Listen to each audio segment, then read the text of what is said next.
तो हेलो दोस्तों, कैसे हो आप सब। तो आज हम अपने पिछले लेक्चर को कंटिन्यू करेंगे। जैसे आपको पता है हम पढ़ रहे हैं सेंट्रल स्पॉन्सर्ड स्कीम्स। तो अगर आपने पहली वीडियो नहीं देखी है तो प्लीज़ पहले वो वीडियो देखिए, क्योंकि उसमें से ही आपको पता लगेगा कि हम कहाँ पढ़ रहे हैं। सबसे पहले हमने पढ़ा था, एक ओवरव्यू देता हूँ। सबसे पहले हमने पढ़ा था कोर ऑफ कोर स्कीम्स, ठीक है, उस जिसमें हमने 6 स्कीम्स पढ़ी थी।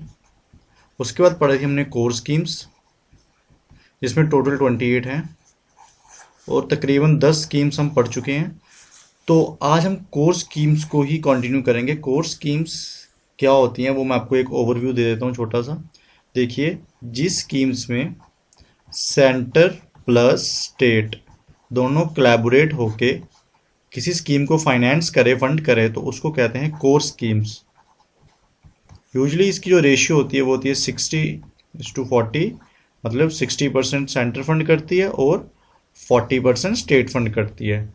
But 8th north eastern state में प्लस 3 हिमालयन स्टेट में जो रेशियो होती है वो होती है 90:10, मतलब 90 सेंट्रल फंड करती है और 10 स्टेट फंड करती है। तो ये आप रेशियो याद रखिएगा, मैंने पिछले लेक्चर में भी बताया हुआ है, इस लेक्चर में भी एक मैंने ओवरव्यू दे दिया कि कोर स्कीम्स होती क्या हैं।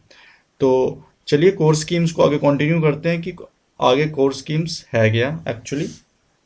तो उसके बाद आती है सबसे पहले राष्ट्रीय स्वास्थ्य सुरक्षा योजना।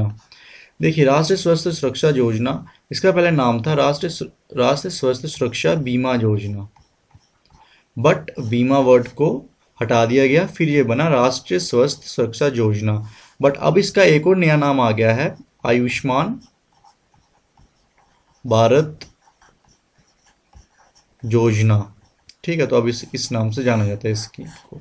इस स्कीम को ministry of health and family welfare implement करती है, ये याद रखिएगा। ठीक है, और इसमें क्या होता है कि जो अंडर रिकॉग्नाइज सेक्टर है, जैसे कि जो आपके रेडी वाला हो गए, वर्कर्स हो गए, लेबर क्लास होगी, प्लस उनकी फैमिलीज को गवर्नमेंट इंश्योरेंस कवरेज देती है, ताकि कोई भी आपत्ति आ जाए तो वो उससे अपने आप को बाहर निकाल सकें। तो अगर किसी के पास ये योजना, किसी कोई इस योजना के अंतर्गत आता है तो उसको ये बेनिफिट मिलते हैं। हॉस्पिटलाइजेशन उसकी बिल्कुल फ्री हो जाती है, मतलब कि जो बेड चार्जेस होते हैं, डॉक्टर की कंसल्टेंसी फीस होती है, वो बिल्कुल फ्री हो जाती है, निःशुल्क हो जाती है।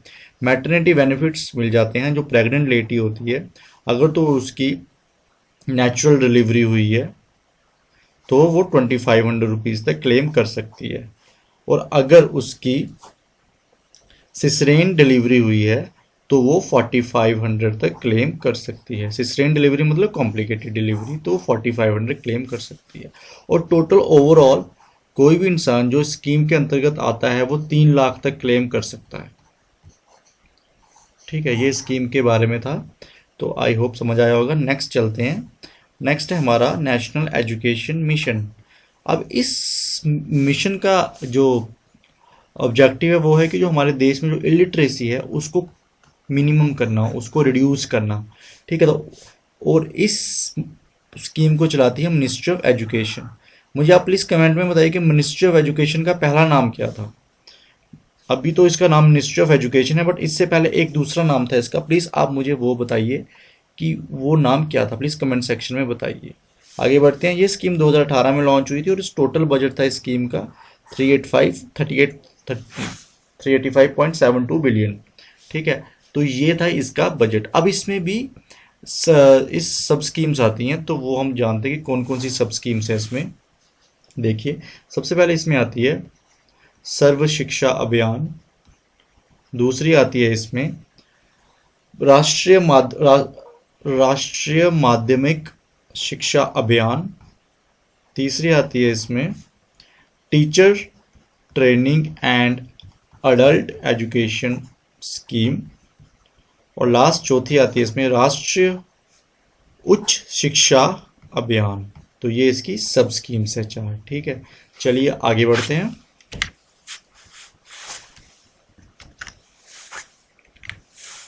तो अगला आता है मिड डे मील। तो मिड डे मील आपने सुना होगा बहुत बार न्यूज़ में भी, और आपको ऐसे ही पता होगा। ये एक वन टाइम मील होती है जो सिर्फ गवर्नमेंट स्कूल्स में दी जाती है बच्चों को। और किन बच्चों को दी जाती है? जिनका एज ग्रुप 6 से 14 साल हो, या फिर कि वो क्लास 1 और 8वीं के बीच में पढ़ते हो। तो ये कंडीशन होती है मिड डे मील की 6 से 14 या 1 से 8। तो इसमें होता क्या है कि हर एक बच्चे को पर डे एक मील दी जाती है स्कूल की तरफ से, मतलब सरकार की तरफ से, ठीक है। और ये स्कीम को कौन इम्प्लीमेंट करता है? Ministry of education. अब ये स्कीम लाई क्यों है? देखिए, कुछ ऐसे जो हमारी जगहें हैं, कुछ ऐसी सेक्ट्स के लोग हैं जो कि अपने बच्चों को स्कूल में नहीं भेजते हैं, तो गवर्नमेंट क्या करते हैं, लुक्रेटिव ऑफर्स और स्कीम्स लाती है ताकि बच्चे ज़्यादा से ज़्यादा स्कूल में जाए और जो हमारा अल्टीमेटली हमारा जो गोल है इलिटरेसी को कम करने का, वो अचीव हो, ठीक है। ये स्कीम सबसे पहले 1995 में आई थी और तमिलनाडु सरकार ने सबसे पहले ये स्कीम इम्प्लीमेंट की थी, ठीक है। चलिए आगे बढ़ते हैं। Mission for protection of empowerment of a women. ये स्कीम वुमेन की एम्पावरमेंट और जेंडर इक्वालिटी को मेंटेन करने के लिए स्कीम लाई गई है। जेंडर इक्वालिटी मतलब man and women are same, इनमें कोई डिस्क्रिमिनेशन नहीं होगा। जो वीमेन है वो भी मैन के इक्वलेंट है, इनमें कोई डिस्क्रिमिनेशन नहीं होगा।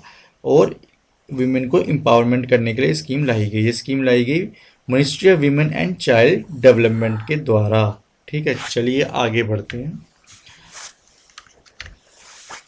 देखिए, मैंने आपको पहले वीडियो में कहा था कि हम 3 लेक्चर में ये टॉपिक ख़त्म कर देंगे, बट उसके बाद मैंने रियलाइज़ किया कि इसमें टोटल आपको 43 से 45 स्कीम्स पढ़नी है, ठीक है। अगर मैं आपको ऐसे बिल्कुल मतलब एक एक स्कीम बताऊं, एक वीडियो में 10-10 स्कीम बताऊं, तो उससे क्या होगा, आप हौच पौच होगे और कंफ्यूज हो जाओगे और आप कुछ भी डिटेन नहीं कर पाओगे।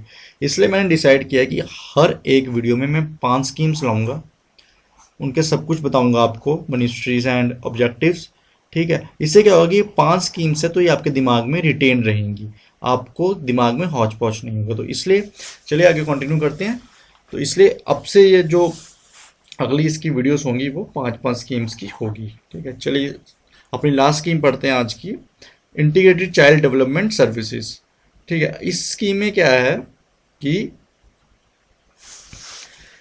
इस स्कीम में जो टारगेट किया जाएगा वो चिल्ड्रन को किया जाएगा जो अप टू 6 ईयर्स होंगे या जो प्रेग्नेंट वीमेन होंगी।